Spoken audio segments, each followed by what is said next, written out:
ሰላም ጤና ይስጥልን ከኢትዮጵያ ዜና አገልግሎት የካቲት 16 2018 ዓ.ም ዜናዎችን ይዘን ቀርበናል። በቅድሚያም አርዕስቶቹ በ2018 በጀት ዓመት ባለፉት 7 ወራት 71.33 ቢሊዮን ብር ለክልሎች ማስተላለፍ መቻሉን የፌዴሬሽን ምክር ቤት አፈ ጉባኤ አገኘሁ ተሻገር ገለጹ። ምርጫው ነጻ ፍትሐዊና ዲሞክራሲያዊ እንዲሆን ሁሉም የሚጠበቅበትን ሊወጣ እንደሚገባ የተለያዩ የፖለቲካ ፓርቲዎች ገለጹ። የኢትዮጵያ የኢኮኖሚ እድገት ትንበያ በመሬት ላይ ካሉ ተጨባጭ የልማት ስራዎችና ስኬቶች የመነጨ መሆኑን የኢኮኖሚ ምሁራን ገለጹ። የአፍሪካ ህብረትና ሳውዲ አረቢያ በሰላም ልማትና ዲፕሎማሲ ላይ ያላቸውን አጋርነት የበለጠ ለማጎልበት ቁርጠኛ መሆናቸውን አስታወቁ። የሚሉት የዕለቱ ዜናዎቻችን ናቸው። ዜናዎቹን በዝርዝር እንመለከታለን። ከዜናዎቹ ጋር ሀብታሙ አክሊሉ ነኝ። አብራችሁን ቆዩ። በ2018 በጀት ዓመት ባለፉት 7 ወራት 71.33 ቢሊዮን ብር ለክልሎች ማስተላለፍ መቻሉን የፌዴሬሽን ምክር ቤት አፈ ጉባኤ አገኘሁ ተሻገር ገለጹ። በፌዴሬሽን ምክር ቤት የድጎማ በጀትና የጋራ ገቢዎች ቋሚ ኮሚቴ ለክልልና ፌዴራል ባለድርሻ አካላት በጋራ ገቢዎች አስተዳደር አሰባሰብና ትልልፍ አፈጻጸም ላይ የተደረገ የፋይናንስ ኦዲት ሪፖርትን በማስመልከት ውይይት ተካሂደዋል። የፌዴሬሽን ምክር ቤት አፈ ጉባኤ አገኘሁ ተሻገር በፌዴራልና ክልል መንግስታት መካከል ያለውን የጋራ ገቢዎች አስተዳደርና ክፍፍል ስርዓት ለማጠናከር ውጤታማ ስራ መሰራቱን ገልጸዋል። በቅርቡ ተግባራዊ በተደረገው አዲስ የጋራ ገቢዎች ክፍፍል ቀመር መሰረት ማሻሻያ በማድረግ በትግበራ ላይ እንደሚገኝም ተናግረዋል። የገቢዎችና የማዕድን ሚኒስቴርም አዲሱን የጋራ ገቢዎች ክፍፍል ቀመር በመከተል የገቢ ዝውውር ስርዓቱን የሚያፋጥን ዘመናዊ የቴክኖሎጂ ልማት በመዘርጋት ለምክር ቤቱ ውሳኔ ውጤታማነት ከፍተኛ ሚና እየተወጣ መሆኑን አንስተዋል። በተሻሻለው የአሰራር ስርዓት ባለፉት 5 ተከታታይ ዓመታት የክልል መንግስታት ገቢ እድገት እያስመዘገበ መምጣቱን ገልጸዋል። በዚህም የጋራ ገቢ ማሻሻያ ከመደረጉ በፊት 4.2 ቢሊዮን ብር የነበረው የክልሎች ድርሻ በ2017 ዓ.ም ወደ 91.73 ቢሊዮን ብር ማደጉን አስታውቀዋል። በ2018 በጀት ዓመት ባለፉት 7 ወራት 71.33 ቢሊዮን ብር ለክልሎች ማስተላለፍ መቻሉን አብራርተዋል። በፌዴራልና በክልል መንግስታት መካከል በተፈጠረው ጠንካራ ቅንጅት የመጣውን ለውጥ የፌዴራል ስርዓቱንና የለውጡን ግብ የሚያሳካ ነው ብለዋል። ምርጫው ነጻ ፍትሐዊና ዲሞክራሲያዊ እንዲሆን ሁሉም የሚጠበቅበትን ሊወጣ እንደሚገባ የተለያዩ የፖለቲካ ፓርቲዎች ገለጹ።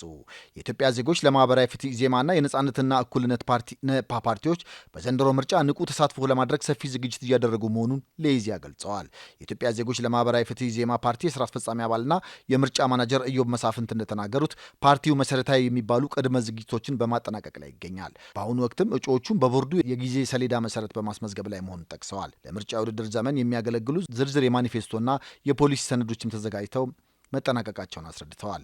የነጻነትና እኩልነት ፓርቲ የህዝብ ግንኙነት ኃላፊ ነቢሃ መሐመድ በበኩላቸው ጠንካራ ሀገርና መንግስት የሚመሰረተው በዲሞክራሲያዊ ምርጫ ሂደት ብቻ መሆኑን ፓርቲው ያምናል ብለዋል። በዚህም ፓርቲው በሰባተኛው ጠቅላላ ምርጫ ንቁ ተሳትፎ ለማድረግ እስከ ታችኛው መዋቅሩ ድረስ አስፈላጊውን ቅድመ ዝግጅት እያደረገ እንደሚገኝም ጠቅሰዋል።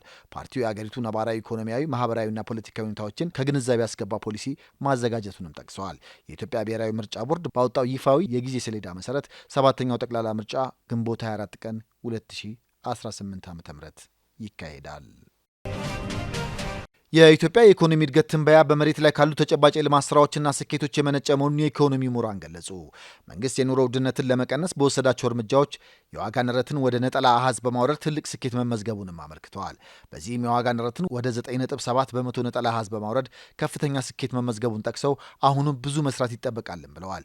የኢኮኖሚ ምሁሩ ደረጀ ደጀኔ ለኢዜአ እንደገለጹት መንግስት ተግባራዊ ያደረገው አጠቃላይ የኢኮኖሚ ሪፎርም ለታየው ተከታታይ እድገት መሰረት ሆነዋል። በተለይም በግብርና ዘርፍ ባለፉት 6 ዓመታት የኢኮኖሚው የጀርባ አጥንት በሆነው በዚህ ዘርፍ ከፍተኛ የምርት እድገት ተመዝግበዋል ብለዋል። የኢኮኖሚው ምሁር ዶክተር ጀማል መሐመድ በበኩላቸው ዓለም አቀፍ የኢኮኖሚ ቀውስ ባለበት ወቅት ኢትዮጵያ እያስመዘገበች ያለው እድገት ትልቅ ትርጉም እንዳለውም ገልጸዋል።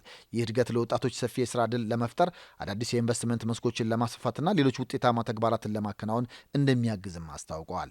የዋጋ ግሽበትን ለመቆጣጠር እየተወሰዱ ያሉ እርምጃዎች ውጤት እያመጡ መሆኑና ግሽበቱን ወደ ነጠላ አሃዝ ዝቅ ማድረግ መቻሉ አስደናቂ ስኬት መሆኑንም ገልጸዋል።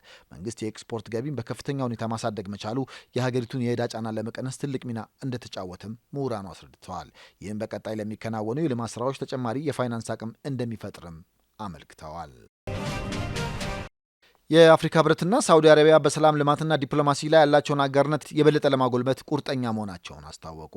የአፍሪካ ህብረት ኮሚሽን ሊቀመንበር መሐመድ አሊ የሱፍ ከሳውዲ አረቢያ ምክትል ውጭ ጉዳይ ሚኒስትር ኢንጂነር ዋድ ቢሊን አብዱልከሪም ሀርጂ ከተመራ ልዑክ ጋር በአዲስ አበባ ተወያይተዋል። የኮሚሽኑ ሊቀመንበር መሐሙድ አሊ የሱፍ አፍሪካና ሳውዲ አረቢያ ለረዥም ጊዜ ቆየና ታሪካዊ ግንኙነት እንዳላቸው ገልጸው ትብብሩ በጥልቅ የባህል የኢኮኖሚና የህዝብ ለህዝብ ትስስር ላይ የተመሰረተ መሆኑን አውስተዋል። ሳውዲ አረቢያ በአፍሪካ ያላትን ዘላቂ ትብብርና በአህጉሪቱ እያደገ የመጣውን ኢንቨስትመንትን አልፎም በቀጠናው በዓለም አቀፍ ዲፕሎማሲ ላይ ያላት ገንቢ ሚናን አድንቀዋል።